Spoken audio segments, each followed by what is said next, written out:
ওই সময়ের প্রধান বিচারপতি এস.কে. সিনহা উনি অ্যাটর্নি জেনারেলকে বলছিলেন, মিস্টার অ্যাটর্নি জেনারেল, আপনারা নিজে মিশরের ফাঁসি চেতেছেন, আপনারা যে যুক্তিতর্ক উপস্থাপন করছেন ওনাকে তো একদিনে সাজাও দেওয়া যায়,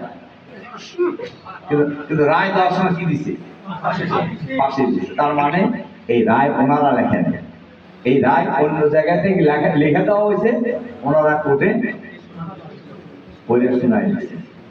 এখন তাদের পরিণতি কি তা জানেন? বাংলাদেশের ইতিহাসে প্রধান বিচারপতি থেকে শুরু করে অ্যাপেলেট ডিভিশনে সব বিচারপতি পলায়, এটা কিন্তু বাংলাদেশে না, পৃথিবীর ইতিহাসে প্রথম। সবাই পালাইছে, এমপি পালাইছে, মন্ত্রী পালাইছে, এমনকি বাইতুল মোকাররমের খতিবও করেছে, যাকে গোপালগঞ্জ থেকে ধরে এনে খতিব বানানো হয়েছিল। আমরা বলছি, সব জায়গায় বলছি। আমি গত পরশুদিন ছিল হলো আল্লামা দেলোয়ার হোসেন সাইদি সাহেবের শাহাদাত বার্ষিকী উপলক্ষে সাইদি ফাউন্ডেশনের উদ্যোগে স্মরণ সভা। সেখানে আমার দেশের সম্পাদক মাহমুদুর রহমান সহ মৌলানা কামালউদ্দিন জাফরি সাহেব সহ দেশের অনেক গুণীজন গণ্যমান্য রাজনৈতিক ব্যক্তিত্ব দেশে উপস্থিত ছিলেন।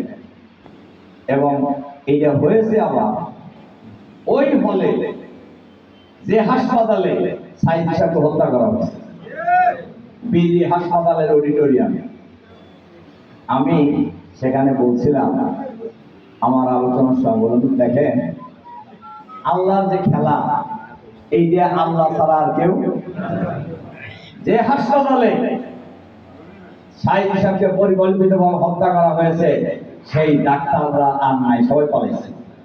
আর সেই বিজি হাসপাতালের অডিটোরিয়ামে সাইদি সাহেবের আলোচনা সভা হচ্ছে।